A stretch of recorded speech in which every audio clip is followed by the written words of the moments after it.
बिस्मिल्लाहिर्रहमानिर्रहीम। स्टूडेंट्स अस्सलाम वालेकुम। बच्चों, हम चैप्टर नंबर 4 डिस्कस कर रहे थे और चैप्टर नंबर 4 का कल हमने टॉपिक किया था जो पिछले लेक्चर में, वो था रेजोल्यूशन ऑफ फोर्स। और उसमें हमने रेजोल्यूशन ऑफ फोर्स के कंपोनेंट्स निकाले थे एफ एक्स और एफ वाई। और एफ एक्स और एफ वाई जो दो कंपोनेंट्स थे हमारे पास, वो कौन कौन से थे? एक हमारे पास था F X is equal to F cos of theta और दूसरा था F Y is equal to F sine of theta. ये हमारे पास दो कंपोनेंट्स हमने कंपोनेंट्स की वैल्यू निकाली थी, वो हमारे पास आई थी। आज हम इन्हीं कंपोनेंट्स को लेके चलते हैं, तो इनके लिए इनसे रिलेटेड एग्जांपल हमारे पास आ गई है। और वो एग्जांपल क्या है? वो क्या कहता है? A man is pulling a trolley on the horizontal road with the force of 200 Newton. कि एक बंदा है, वो रोड के ऊपर ट्रॉली खींच रहा है 200 न्यूटन की फोर्स लगा के, और वो रोड के साथ कितने का एंगल बना रही है? 30 का। उसके हॉरिजॉन्टल और वर्टिकल कंपोनेंट्स फाइंड करें। उसके हॉरिजॉन्टल और वर्टिकल कंपोनेंट्स फाइंड करें। ठीक है बच्चों? तो हमारे पास सबसे पहले जो गिवन डाटा है उसके अंदर हमने क्या लिखना है? गिवन डाटा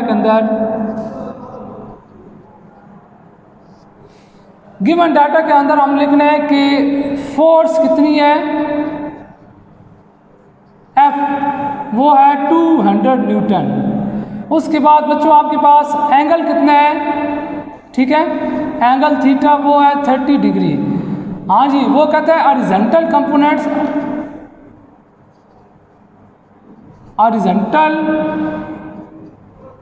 कंपोनेंट्स यानी कि एफ एक्स मालूम करना है और वर्टिकल कंपोनेंट्स यानी कि एफ वाई मालूम करना है। जी हमने दो चीज़ें मालूम। वो कहते हैं देखिए बच्चे, ये रोड है, इसके ऊपर एक बंदा ट्रॉली को खींच रहा है इस डायरेक्शन में। ठीक है, ये रोड है, इसके ऊपर ट्रॉली है, एक बंदा उस ट्रॉली को इस डायरेक्शन में खींच रहा है अपनी तरफ, इधर। ठीक है, यूं ऐसे इस ट्रॉली को वो अपनी तरफ खींच रहा है फोर्स लगा के। ठीक है, अब देखें, वो कहते हैं कितने एंगल के साथ? 30 डिग्री एंगल के साथ। वो कहता है ये देखें, तो ये आप समझ आ रही, निकाल वाली डायग्राम बन गई है। तो ये देखें, हमने कंपोनेंट्स ड्रा कर लेना है। ये है एफ वाई और ये है एफ एक्स। फिर हमें एफ एक्स और एफ वाई मालूम करना है, सिंपल सी बात है। तो बच्चों इसके सोल्यूशन में हम क्या करेंगे जी?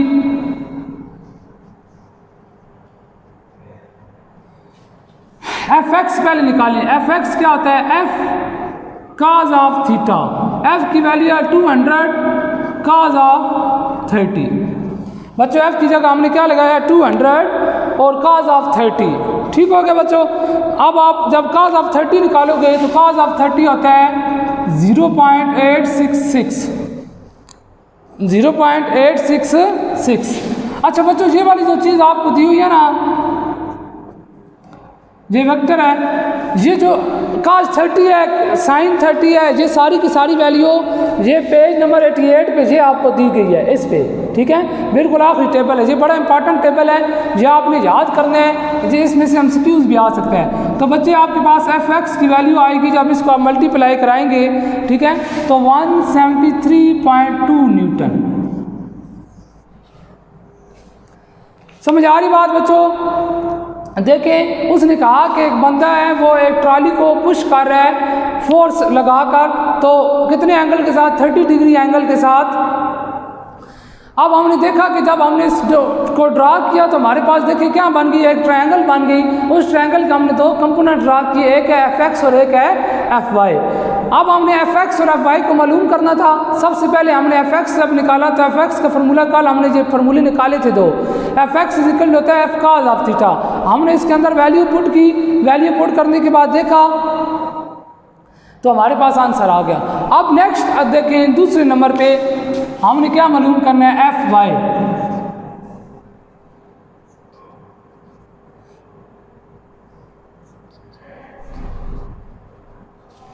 ये हमारे पास था एफ एक्स, अब हमारे पास एफ वाई। तो एफ वाई किसके बराबर था? F Y is equal to F sine of theta. तो F Y is equal to हाँ जी, एफ 200 है और साइन वही थीटा बच्चों क्या है हमारे पास 30, ठीक है। तो F Y is equal to 200 multiply by, अब साइन 30 की कीमत आप जब देखेंगे तो वो होती है 0.5, साइन 30 की वैल्यू क्या होती है 0.5। तो F Y is equal to, इसके बच्चे वैसे भी अगर आप 10 पे इसके अंदर ये पॉइंट खत्म कर दो तो 10 आ जाएगा, 1 0 0 से कट गया, 5 2s are 10, ठीक है, तो 100 आ जाएगा। समझ आइए बच्चों, वो कहते हैं एग्जाम्पल के अंदर कि एक बंदा है वो ट्राली को पुश कर रहा है 200 न्यूटन की फोर्स लगाकर। हमने इसको जब डायग्रामिकली बनाया तो इसके दो कंपोनेंट्स बन गए, एक है एफ एक्स और एक है एफ वाई, और एंगल कितना है 30, ठीक है। हमने एफ एक्स और एफ वाई मालूम करने थे, एफ एक्स का फार्मूला लगाया कंपोनेंट्स का तो ये आंसर आया, और एफ वाई का लगाया तो ये आंसर आया। ये हमारे पास थी बच्चों एग्जाम्पल नंबर 4.2, चैप्टर नंबर 4 की एग्जाम्पल नंबर 4.2 थी, ठीक है बच्चों। अब जो हमने कल टॉपिक पढ़ा था रेजोल्यूशन ऑफ फोर्स, उसका आगे सब टॉपिक है, और वो कहता है कि जो कल आपने कंपोनेंट्स निकाले थे उन कंपोनेंट्स की मैग्नीट्यूड और डायरेक्शन फाइंड करें, ठीक है। उसने क्या लिखा हुआ है जी, determination of force from its perpendicular components, determination of force, determination of force by its perpendicular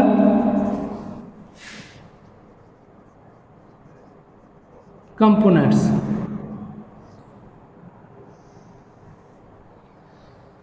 देखें आज उसने वही डायग्राम है लेकिन उसने नाम और दे दिए हैं, ओ आर पी दे दिया है, ठीक है। ये हमारे पास एक्स वाई प्लेन है और ये एक्स प्लेन है, इसके ऊपर हमने एक फोर्स ली एफ, उसके बच्चों हमने कंपोनेंट्स ड्रा किए, जिस तरह मैंने कल बताया था कि एफ फोर्स जो है वो स्प्लिट हो जाती है, तो स्प्लिटिंग ऑफ फोर्स इनटू 2 और more components is called resolution of force. तो देखिए हमारे पास फोर्स के दो कंपोनेंट्स हैं, एक एफ एक्स है और एक एफ वाई है। इसको हम नाम दे देते हैं, ये एंगल है, इसको हम नाम देते हैं O P R, O P R, book वाले ने दिए हुआ है ओ आर पी, ठीक है। अब बच्चे हम इसके कंपोनेंट्स ड्रा करेंगे, कंपोनेंट्स निकालेंगे। अब हम देखते हैं कि इसे करना क्या है नेक्स्ट। इसके दो कंपोनेंट्स बन रहे हैं, तो वो कल हमने सारा लिख लिया था, हमने एक दफ़ा कल लिया F is equal to F X plus F Y, ठीक है। अब हमने इसकी निकाली है मैग्नीट्यूड।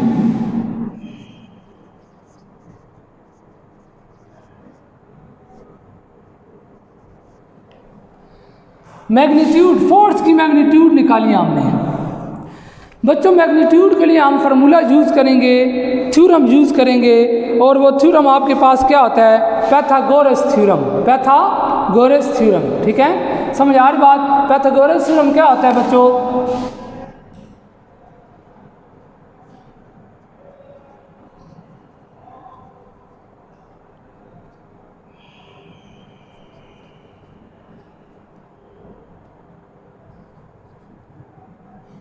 ये बच्चे आपने स्पेलिंग देख लेने हैं, ये 8th क्लास के अंदर मौजूद है पाइथागोरस थ्योरम। ये मैं आपको वैसे बताता हूँ, जो होता क्या है, ये आपके पास होता है जी हाइपोटेन्यूज का square is equal to base का स्क्वायर प्लस परपेंडिकुलर का स्क्वायर, ठीक है बच्चों। क्या होता है पाइथागोरस थ्योरम, हाइपोटेन्यूज का square is equal to base का स्क्वायर प्लस परपेंडिकुलर का स्क्वायर। अब आप सबसे पहले देखिए हाइपोटेन्यूज क्या है, ओ आर का square is equal to base क्या है, ओ पी का स्क्वायर प्लस परपेंडिकुलर क्या है, ये बेस होती है, ये हाइपोटेन्यूज है, ये परपेंडिकुलर होता है। ये कल हमने इसमें काफ़ी डिस्कस की थी। परपेंडिकुलर है आर पी, ठीक है बच्चों। जी हमने लिख दिया है, ठीक है। अब हम देखेंगे कि ओ आर किसके बराबर है, ओ आर एफ के बराबर है, तो एफ का स्क्वायर प्लस एफ का square is equal to O P, यानी कि एफ एक्स का square plus R P F Y का स्क्वायर। ठीक है बच्चों, बात गौरव से लगा के हमने अब एफ की मैग्नीट्यूड फाइंड करनी है। अब क्या लेंगे, टेकिंग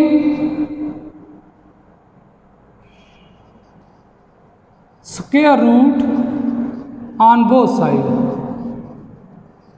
तो बच्चों आप दोनों तरफ लेंगे तो ये आएगा F is equal to F X का स्क्वायर प्लस एफ वाई का स्क्वायर का अंडर रूट। इधर भी अंडर रूट आ रहा था, ठीक है। अच्छा, ये स्क्वायर और अंडर रूट आपस में कट गए, स्क्वायर और अंडर रूट आपस में क्या हो जाते हैं, कट जाते हैं। तो ये आपके पास बच्चों क्या आ गई, मैग्नीट्यूड। ये क्या आ गई, मैग्नीट्यूड।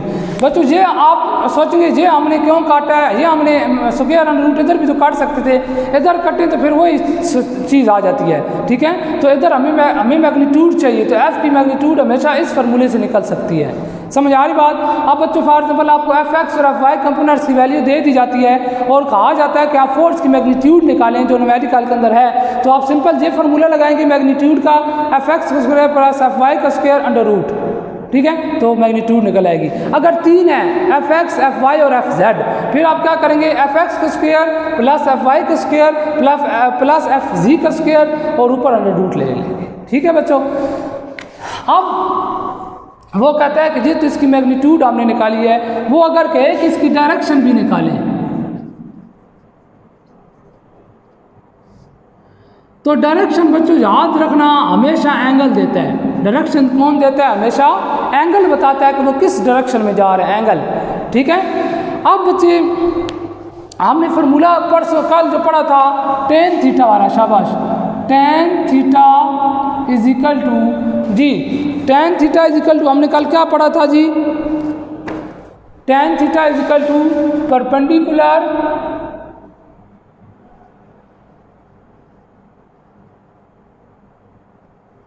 डिवाइडेड बाय बेस, ठीक है। तो परपेंडिकुलर डिवाइडेड बाय बेस। अब हमने देखना है परपेंडिकुलर क्या है, परपेंडिकुलर क्या है, R P divided by base क्या है, O P, R P divided by O P, tan theta, tan theta is equal to R P किसके बराबर है, एफ वाई के, F Y divided by O P किसके बराबर है, एफ एक्स के।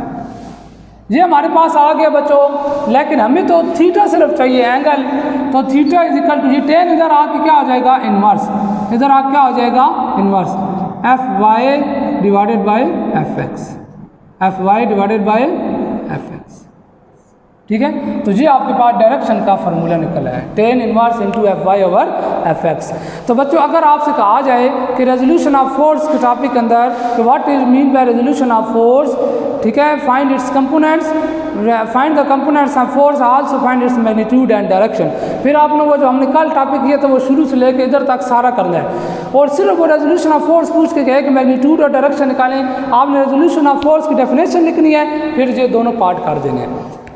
अब न्यूमेरिकल की बात है, जिसको तो मैंने आपको बताया, इधर अगर आपको न्यूमेरिकल पूछा जाए तो वो कहता है मैग्नीट्यूड और डायरेक्शन निकालें, तो मैग्नीट्यूड का ये फार्मूला लगाना है, डायरेक्शन के लिए ये डायरेक्ट फार्मूला लगा दें, ठीक है। Theta is equal to tan inverse F Y over F X, F Y भी बच्चों आपको दिया गया जाएगा, एफ एक्स भी दिया जाएगा, आपने दोनों को पहले डिवाइड करना है, डिवाइड करने के बाद कैलकुलेटर पे उसका टेन इनवर्स लेंगे तो आपके पास आंसर आ जाएगा, ठीक है बच्चों। ये हमारा आज टॉपिक था, इंशाल्लाह अगले लेक्चर में इससे आगे मज़ीद डिस्कस करेंगे।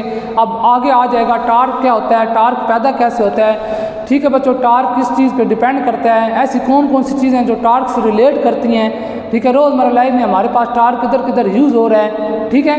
ये हमारा अगला टॉपिक होगा।